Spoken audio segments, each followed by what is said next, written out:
everyone, welcome to this film review for First Love. This is a Japanese film, so you will need subtitles unless of course you can speak Japanese. And to tell you all about it is my good friend Charlie. Hello, Terry. Thank you for that Hello. enthusiastic welcome. Yes, it is. I'm very enthusiastic right now. Okay, so First Love is, as Terry said, a Japanese film directed by Takashi Miike, and it's set over one night in Tokyo.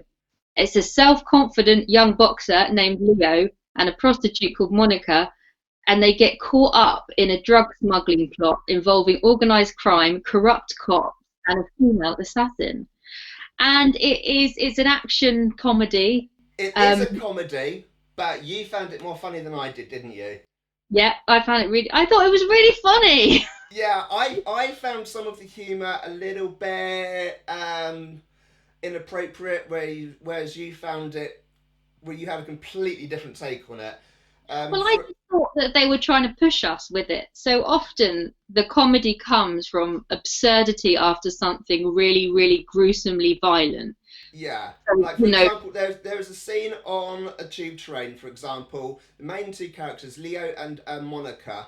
Um, she's basic. I found this scene not as funny as you did, and we'll explain why. I found it a little bit inappropriate because the way I interpreted it, she's having a drug-induced mental breakdown, and she's just severely disturbed and basically hallucinating these disturbing things, whereas you interpreted that scene very differently. well, you're making me sound really mean now. Monica is in forced prostitution, paying back a debt to a gang. And she's had a really hard childhood, and she has these hallucinations of her father, who used to abuse her, coming for her. And they're quite scary scenes where a man runs to her.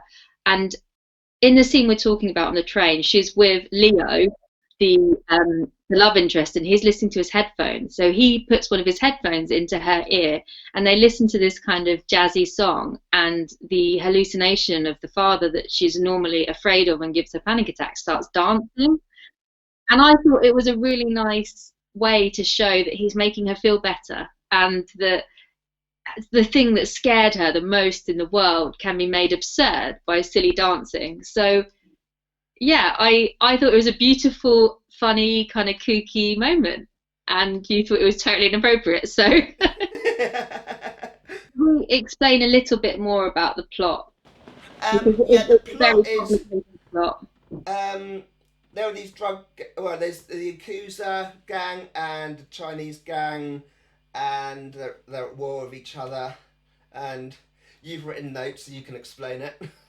I'm just gonna let you do everything. Okay, for everyone sitting carefully, here's the boring interpretation of the film.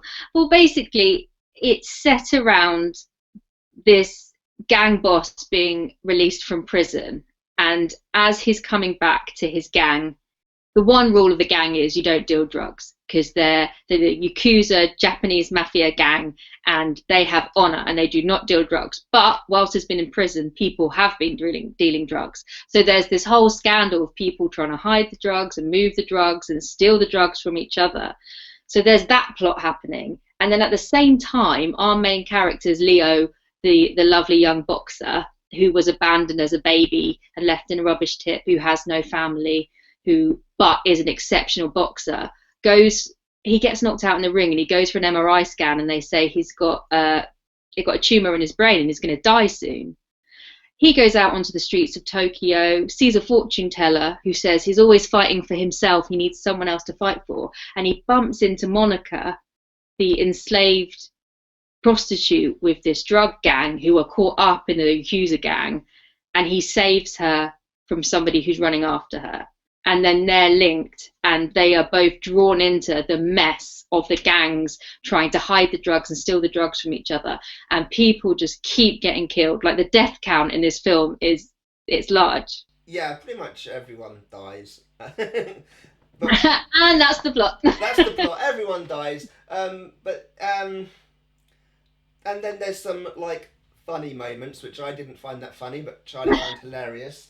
Like at the beginning, you were telling me earlier about the guy getting his head cut off, and then they put it into a thing with a little like fluffy thing on top, like a it looked like a like bit a like a like a golf bag, and yeah.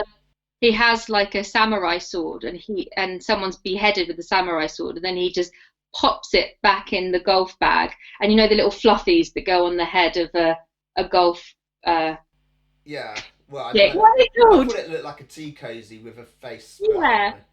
and he's got this little like tiger, and I it just it's absurd, and it's not is. like I think It's beheading is funny, but it's just weird, like it's really offbeat humor, and yeah. I It's tickled very me. offbeat, and I mean it doesn't take itself too seriously. No, Like there's a big fight scene at the end. Um, in the hardware store. in the hardware store, which you found fascinating because you see all of Tokyo, you see like the yakuza and the crime side, but then it goes to just something just as mundane as a hardware store. Which And the crooked police officer puts on a hard hat, and yeah, that all these like really scary gang bosses are stalking around the hardware store, up and down the aisles, trying to find each other, and all these fights are happening. And it just feels like a computer game where it's like the boss level, and you have to defeat all these different bosses. And there's the leader of the Chinese gang, Wang, who hasn't he's got one arm but he's walking around with a shotgun, and he looks like the most vulnerable because he's just got a shotgun and one arm, but he is the most deadly. yeah, And the he's really female hardcore, assassin. and and then there are, as we said, there are some drugs in it, and we were talking about this video before we made it because you know we're professionals, and So professional. and and we say like one of the things that I didn't find too funny again, which Charlie found a bit more amusing than me. There's a bit in the car.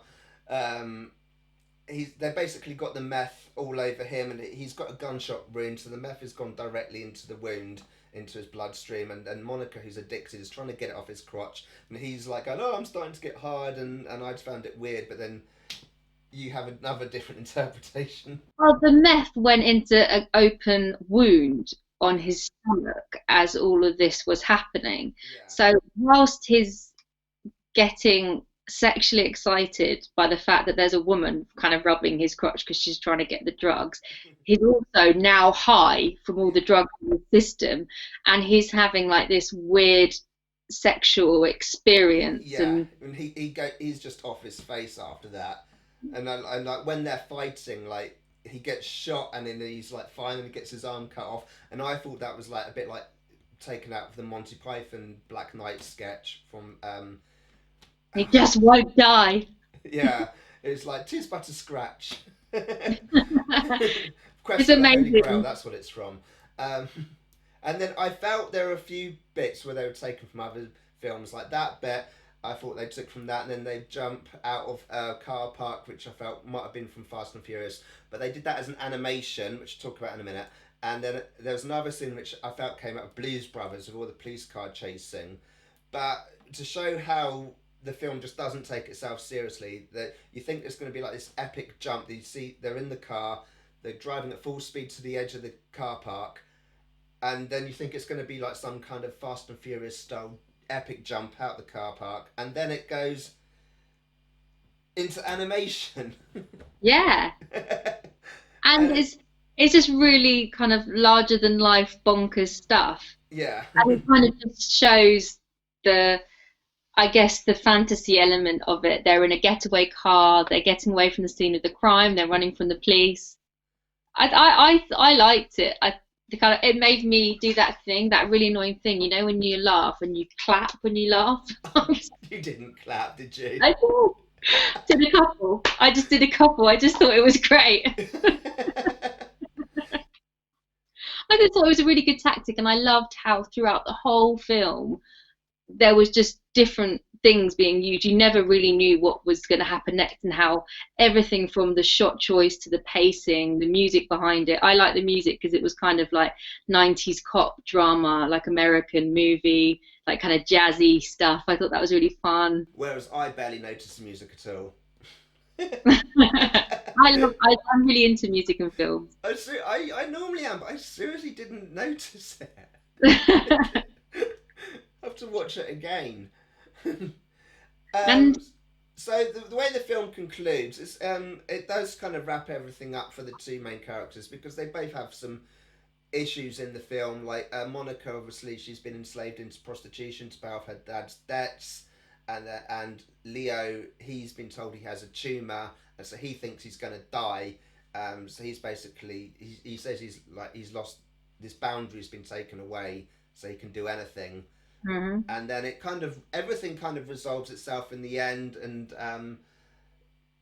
a lot of her issues get resolved. But the thing is, a lot of these issues get resolved right at the very end of the film, and it's not like a pacing all the way through. No, they're on the run for most of it, to be Yeah. honest. And I'm sure there's some therapy she needs to have after this Oh as yeah, well. she's going to need therapy. I mean, she's hallucinating about her dad throughout the film because he used to beat her as a child because she was a bad girl, but I doubt she was a bad girl at all. Just I Yeah. think it was an excuse. And Leo's character, he's a really pure, innocent boy at the beginning of all of this. He doesn't agree with drugs, and the first time he sees a gun, he's like, "Whoa, is that a real gun?" And everything else in the film is about gangsters and Yeah, guns and I mean, violence. guns aren't that common in Japan anyway. It's not like America where they're everywhere. Um, Yeah, oh, I don't know if they're everywhere. oh, I think they people are. are They're literally everywhere. still shocked when they see a gun. I think we all are. But to say that he is entering a world that is completely unknown to him, and he has a sort of rebirth throughout the film, Yeah, seeing the world, and yeah, like it just asks the question: if you were going to die next week, what would you do? How would you behave? And I really liked seeing that journey for him. I thought it was good. I thought it was cool. it was cool. So overall, would you recommend it? I would definitely recommend it. Yay! I would recommend it. I didn't enjoy it as much as Charlie. I'm going to admit that. Can Um, anyone enjoy it as much as I enjoyed it? but Question. if you watch my film reviews regularly, you know I am very hard to impress. So, but that's that's the nature of films. Everyone's got different tastes. I'm very easy to impress. I really like film. Right, so that's it for this film review. Charlie and I will be back for another one. I don't know when Charlie will be back, but just going to carry on making film reviews as I always do, and then Charlie will appear at some point in the future, As if by magic. as if it should just appear on your screen. Mm. Okay, and that's it, and I'll see you again soon. Bye. Bye.